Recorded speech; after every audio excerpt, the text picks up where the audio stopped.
A lot of the reason why you've seen some of the national Democrats backing away is because as people have gotten the truth, as they have seen the facts out here, they realize that, wait a minute, this is not what people told us would be. There was a lot of misguided anger to begin with, and we've had a lot of voters, including some who've said they voted for my opponent 2 years ago, who've told me they're voting for me because they like what they see, they like the results, they like us moving forward. You know, obviously, if you were to win, Governor, your stature, which has already risen nationally, rises probably a lot more. And there have been many who say that your name could be mentioned as a running mate, even this year, presidential candidate in a future year. What do you say to that? Well, I say on the VP side, if you want to ask, if Mitt Romney were to ask me who would be a good pick from Wisconsin, I'd say my friend Paul Ryan would be top of the list. He'd do an exceptional job. You know, this has been for. Is that your way of saying no? If you were asked, you know, for my family, for this state, for my supporters, I'm not going through a year and a half of this to then take off. I've got a job to do. So if he were to ask you, you'd say no? I'd say I've got to fulfill my commitment to the voters of the state of Wisconsin. We didn't go through this election. We didn't go through this battle. We didn't go through all this for me to go and take off somewhere. I've got a commitment to follow through. I want to help the people of the state, not the government. The people of Wisconsin create 250,000 jobs by 2015. So you think this state, though, generally could be in play? I mean, it has. Oh, I think there's no doubt about it. We've consistently been voting Democrat in the presidential election since 1988. Ronald Reagan, the last to take this state. But in 2000, there've been some close ones. 2000, right. 2004, very close, the Bush-Gore, Bush-Kerry race, it was the closest blue state in America. 2.5 million votes. But Obama won in a blowout. Yeah, but you know. How do you think it looks now? I think a lot of dynamics were part of that in 2008. Even with all this, though, the president has a comfortable lead. But I still think for Governor Romney to be able to come in and make a case, he's going to have to come in, assuming we're able to win, which is still a close election. But I think for him to make a convincing case for voters here in Wisconsin to give him a look, he's got to tell what he would do to be equally as courageous in tackling the tough issues. But I haven't seen that, Governor. I mean, I think that you're right. The polls show him closer than would normally be, maybe to your fight. But I still think a lot of Republicans think this would be a tough state to take. Well, it would be, again, just because of that track record. But so you'd probably need a Wisconsinite on the ticket, right? Well, that's why Paul Ryan would be a pretty good pick. The economy nationally, sir. You could talk about improvement here. Just the opposite nationally. Unemployment rate ticking up. We've had some very distressing economic news on retail sales, consumer sentiment, all the boilerplate stuff that you follow even in your state. What's going on? You think we're heading into a recession? Well, I think there's some real concern. I hear it. I travel like I'm here today. I go to small businesses. I go to factories. I go to farmers. I go to places all across the state. Nearly every day I'm out there. And I had been even before the campaign. And what employers want more than anything is certainty.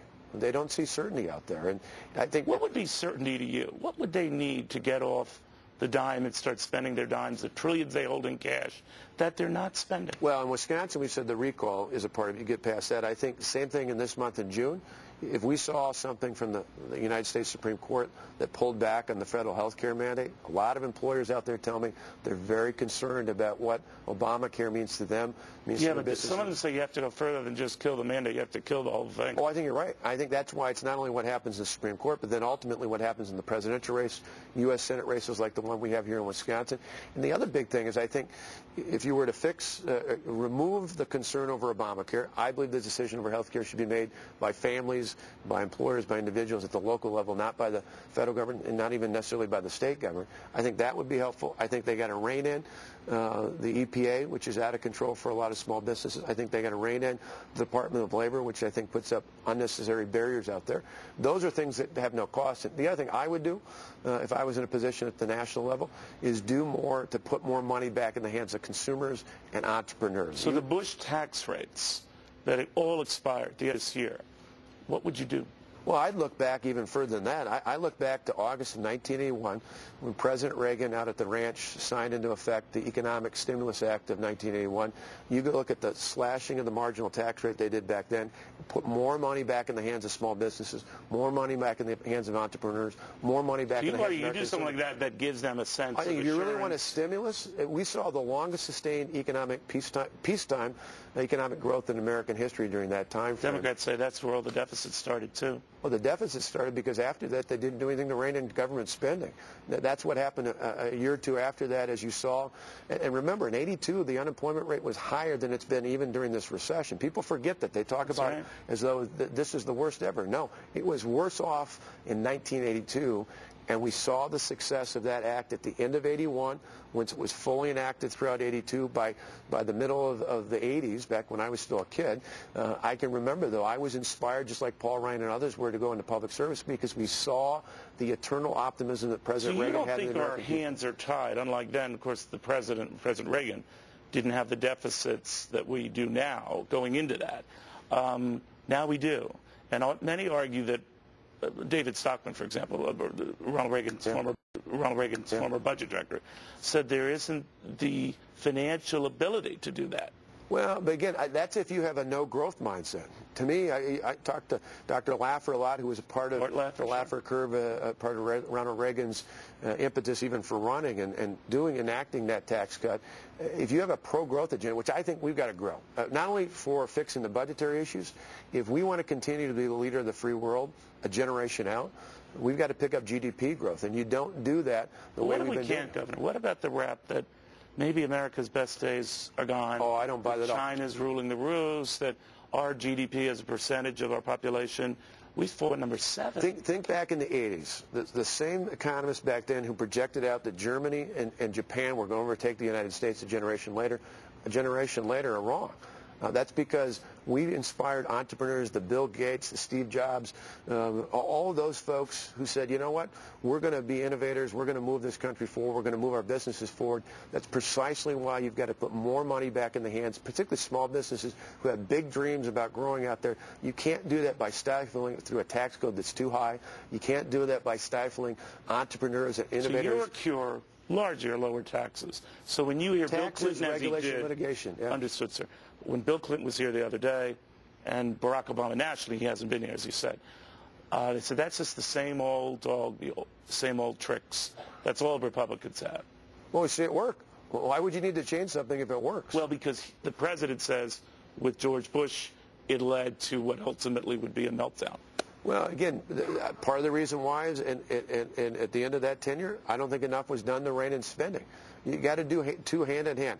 We lowered the overall tax burden here in the state of Wisconsin. We lowered property taxes for the first time in 12 years. We're going to do even more in the future to help small businesses grow, to help individual families grow, to help consumers grow out there. But you also got to do things that rein in spending.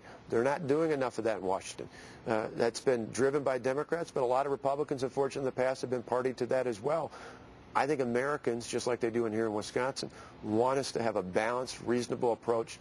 You do that by putting more money in the hands of consumers, more money in the hands of entrepreneuring small businesses that want to grow, and ultimately living within your means. My grandma always taught me the only thing she ever bought on credit was the mortgage on her farm, was you don't spend money you don't have. We've tried to do that here in Wisconsin. We desperately need that to be the case in Washington.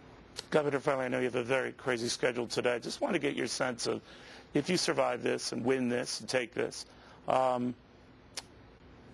union chieftains have already said you have a mark on you, that they will never let go. They will be like stink on you-know-what. They will follow you no matter where your career takes you and make life an unending hell for you. How do you feel about that? You know, sometimes that's the price of taking on courageous stands to move your community, your state, and your country forward. For 8 years, I was the first and only person elected as county executive in Milwaukee County, not just a purple, but a very blue community, a very blue county. And, you know, people said after I was first elected, oh, it's a fluke. He won with 54%. He'll be gone once people see how he governs. Well, I was elected with 57% the next time and 58% the last time, because in moments of crisis, I think people want not just Republican or Democrat leadership, they just want leadership. Yeah, but does that trouble you? And I said that was the last question, I lied. But you always have been underestimated. Yeah. And most people dismiss you, oh, it's a lark, don't take it seriously. If you win here, I mean, they can't say that anymore. So they can't, you know, in other words, soft selling it, that, you know, the dismissive attitude won't survive. And that could actually work against you. Well, the best... Better to surprise on the upside. Right. who is it that, there's been plenty of old adages about under-promise, over-perform. In our case, we make bold promises. I built a career on it. Well, we make bold promises, and we try to exceed those promises. I think that's what people want. That's what they expect. But that's why you've got to be willing to take risk, particularly political risk, to do what you know is right and what is just and what's going to move this place forward. People ask me all throughout this, what drove this? What was the brainchild for all this? Where did this all come from? I said it's simple. It's two things: Matt and Alex. Those are my two boys. And for them and every other kid and grandkid in my state and in this country, I want them to inherit a better state and a better country than the one I inherited. And every day I'm going to stay focused on that, and I'll let everything else kind of fall by the wayside.